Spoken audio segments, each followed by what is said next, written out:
4 से 4.5 घंटे के बीच में आप पहुंच जाओगे आपके डेस्टिनेशन में। तो हमारा जो रशिया का फ्लाइंग आवर है वो 10 से 12 घंटे तक जाता है, इनसे 3 गुना ज्यादा है। तो अगर आप रशिया आ रहे हो तो आपको एंट्रेंस एग्जाम मस्ट है। पाकिस्तान में आपको कोई एंट्रेंस एग्जाम की जरूरत नहीं है, आप नीट पास हो यही उनके लिए एंट्रेंस एग्जाम है। वहाँ पे 17 से 20 लोगों का एक अलग बैच बनाया जाएगा और बस उतना ही लोगों के साथ आपका संबंध आएगा, उनसे ही उठना बैठना, पढ़ाई और जो एग्जाम्स होंगे बस उतने ही लोगों के बीच में चलेंगे। ऑल ओवर उज्बेकिस्तान सारी यूनिवर्सिटीज की फीस 20 लाख INR के अराउंड रोम करती है। तो रशियन गवर्नमेंट ने एक एग्जाम निकाली है जिसका नाम है GOS। तो वो आपको मैंडेटरी है अगर आपको वहाँ पे प्रैक्टिस करनी है। साल से वहाँ पे रह रहा हूँ, रशिया यूक्रेन वॉर चल रहा है लेकिन हमें मतलब कुछ प्रॉब्लम है ही नहीं, अंदर समझता भी नहीं है कि वॉर चल रहा है। हेलो स्टूडेंट्स, स्वागत है आपका आज के इस नए पॉडकास्ट में। अगर आप MBBS इन अब्रॉड के लिए कंट्री चूज करना चाहते हो तो आपके लिए ये वीडियो बहुत ज्यादा इंफॉर्मेटिव होने वाला है, क्योंकि आज के इस वीडियो में हम दो कंट्रीज के बीच में डिफरेंशिएशन करने वाले हैं कुछ क्राइटेरियाज के बेसिस पे। तो पहला जो कंट्री है वो है रशिया और दूसरा है उज्बेकिस्तान। तो अगर आपको एडमिशन लेना है तो कुछ पॉइंट्स मैटर करते हैं।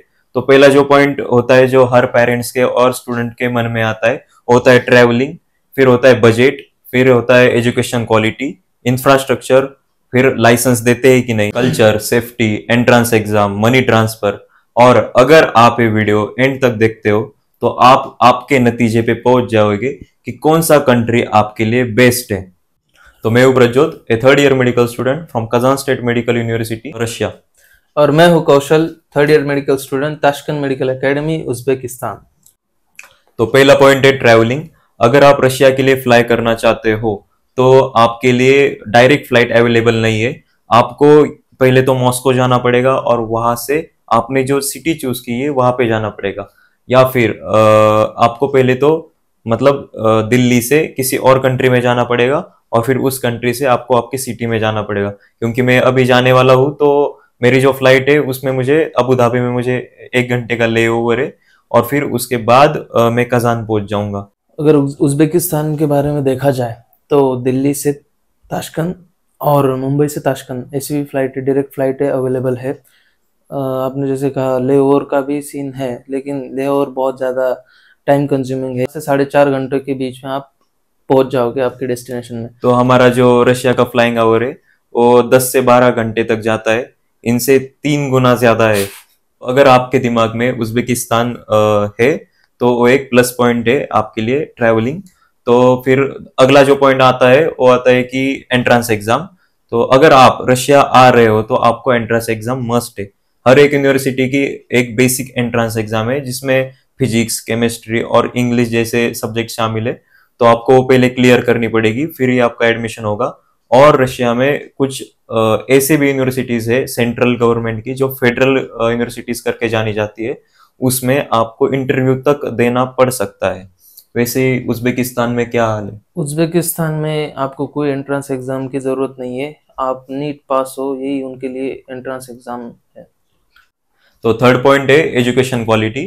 तो अगर देखा जाए, अगर आप रशिया जा रहे हो तो रशिया का और इंडिया का एजुकेशन सिस्टम आपको अलग देखने को मिलेगा। मतलब ऐसा है कि यहाँ पे सब बच्चों का एक साथ लेक्चर होता है, वहां पे 17 से 20 लोगों का एक अलग बैच बनाया जाएगा और बस उतना ही लोगों के साथ आपका संबंध आएगा, उनसे ही उठना बैठना, पढ़ाई और जो एग्जाम्स होंगे बस उतने ही लोगों के बीच में चलेंगे। और इससे टीचर और स्टूडेंट्स के बीच में आपको एक अलग बॉन्ड देखने को मिलेगा और एक ज्यादा मतलब टीचर का आपके ऊपर ज्यादा ध्यान रहेगा, इतना मैं बोल सकता हूँ।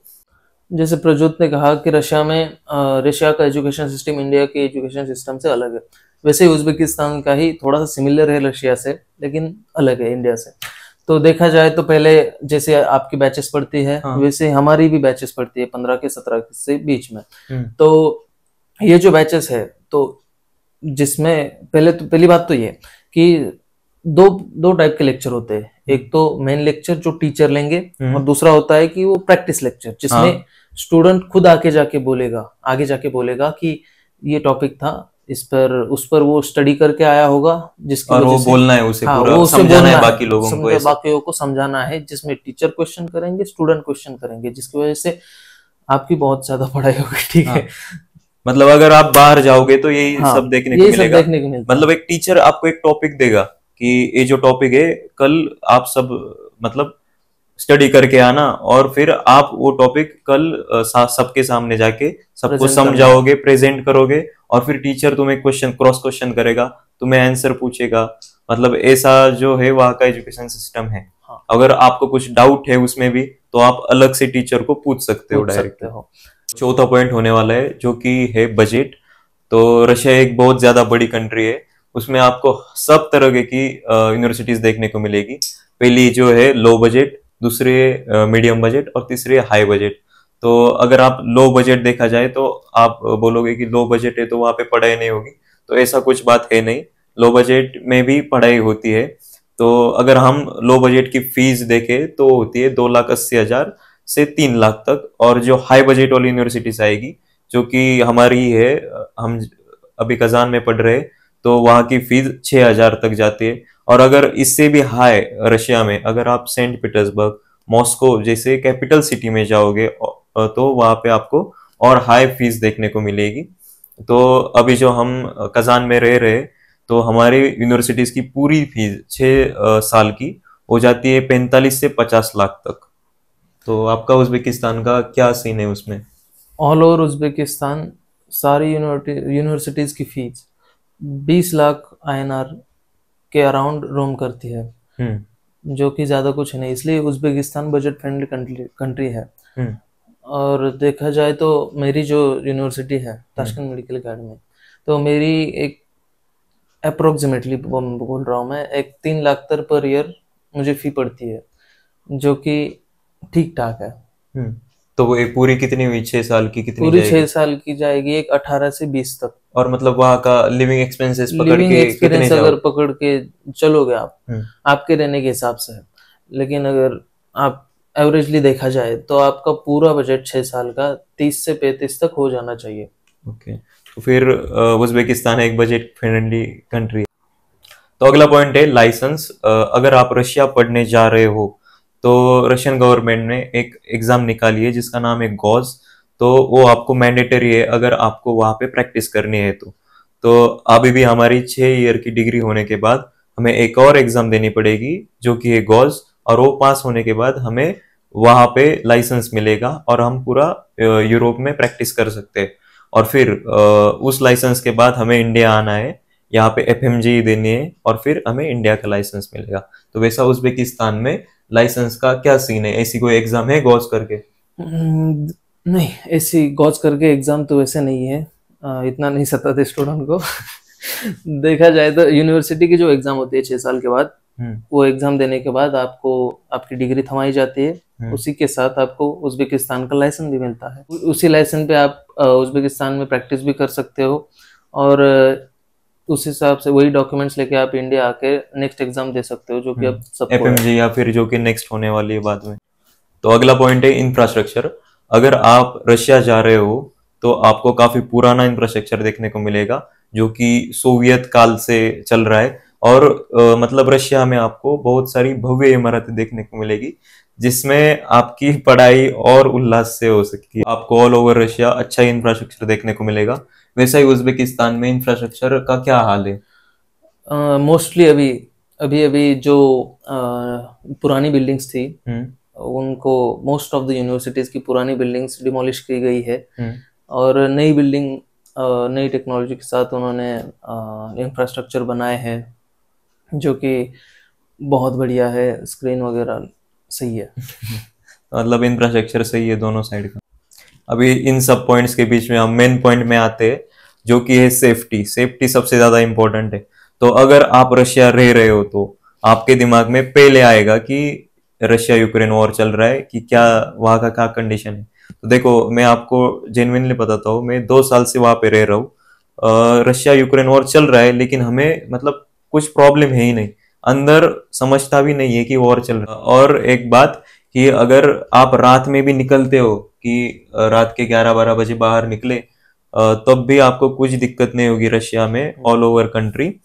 और वहाँ पे ना ही चोरी होती है, क्योंकि उनकी पॉपुलेशन जो है वो कंट्रोल में है, जैसे इंडिया की नहीं है। तो पॉपुलेशन कंट्रोल में रहने की वजह से वहाँ का क्राइम रेट कम है, और आपको जगह जगह पे पुलिस वगैरह देखने को मिलेगी, और मतलब स्ट्रिक्ट है वहाँ के लोग। उज्बेकिस्तान में सेफ्टी का क्या इश्यूज वगैरह है क्या? वैसे एक्सटर्नल अफेयर्स में उज्बेकिस्तान का कोई चक्कर होता ही नहीं, लैंडलॉक कंट्री है, तो वो सभी कंट्रीज के साथ अच्छा बर्ताव होता है उनका। और इंटरनल देखा जाए तो इंटरनल ज़्यादा कुछ है नहीं, लोग बहुत अच्छे हैं। मुझे एक किस्सा बताता हूँ मैं आपको। मेरा एक सीनियर था, उसकी वॉच रह गई थी ग्राउंड पे। मतलब थोड़ी महंगी थी वो वॉच, लेकिन बच्चे इतने अच्छे हैं वहाँ के कि उन्होंने ला के दी ऑफिस में, हॉस्टल वार्डन के पास दे दी कि ये है। फिर मतलब जो ओनर था उसे मिल गई वो। अच्छा, लोग अच्छे हैं, और हमारे यूनिवर्सिटी के सामने ही पुलिस स्टेशन है। और वैसे ही पब्लिक एरियाज में भी, पब्लिक प्लेसेस है, जैसे मॉल है, बाजार है, जो कुछ भी वहाँ पे पोस्टिंग होती है पुलिस चौकी आपको मिलती है। तो अगला पॉइंट की तरफ चलते हैं, जो कि होने वाला है मनी ट्रांसफर। बहुत ज्यादा बड़ा इश्यू है मनी का। अगर आप रशिया में एडमिशन लेना चाहते हो तो अभी रशिया के ऊपर नाटो ने सैंक्शन बिठाए, उनकी वजह से वहां पे यहाँ से हम डायरेक्ट वहां पे मनी भेज नहीं सकते। जैसे अभी उज्बेकिस्तान में हम डायरेक्टली यहाँ से बैठे बैठे भी मनी बच्चे के पास डायरेक्ट भेज सकते, लेकिन हम खुद अभी डॉलर्स यहाँ से खरीदते और वहां जाके फिर से डॉलर रूबल्स में कन्वर्ट करके यूज करते। मनी एक्सचेंज का सीन उज्बेकिस्तान में बहुत सही है। लिटरली आप पेरेंट्स के अकाउंट से सीधा यूनिवर्सिटी के अकाउंट में भी फीस ट्रांसफर कर सकते हो।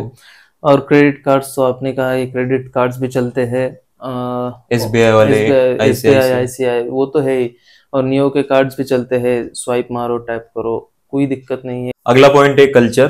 तो अगर आप रशिया आ रहे हो तो रशिया में अलग अलग प्रकार का आपको कल्चर देखने को मिलेगा, क्योंकि रशिया बहुत ज्यादा बड़ा है। और अगर आप मॉस्को, पीटर्सबर्ग की साइड जाओगे तो वहां पे आपको यूरोप का इन्फ्लुएंस दिखेगा, तो वहां पे यूरोपियन कल्चर थोड़ा ज्यादा है। और अगर आप हमारी थर्ड कैपिटल, मतलब रशिया की थर्ड कैपिटल कजान की तरफ आते हो तो वहां पे ततारी कल्चर आपको देखने को मिलेगा, क्योंकि वहां पे मंगोलियन साम्राज्य का राज था। उज्बेकिस्तान का कल्चर जो है वो रशिया से मिलता जुलता है, क्योंकि उज्बेकिस्तान भी कभी सोवियत का पार्ट था। जो भी कल्चर है वो रशियन इन्फ्लुएंस ज्यादा है उसमें, और सिल्क रूट की वजह से इस्लामिक क्या होता है एस्पेक्ट्स भी बहुत सारे हैं, इस्लामिक इन्फ्लुएंस भी है उस पर। तो अगला पॉइंट जो है वो कि वेदर कंडीशंस कैसी रहती है, क्योंकि रशिया में बहुत ज्यादा बर्फ पड़ता है और हमारे यहाँ 6 महीने तक बर्फ रहता है। और अगर रशिया में आप नॉर्दर्न की साइड जाओगे तो वहां पे विंड्स थोड़े तेज रहते हैं। तो विंड्स तेज जब रहते हैं तब आपको ज्यादा ठंड देखने को मिलेगी, बच्चे फ्रीज हो जाएंगे उस ठंड में। तो आपके यहाँ वैसा? हाँ, बर्फ रहती है, उज्बेकिस्तान में भी बर्फ है, लेकिन वो 3 महीने तक है।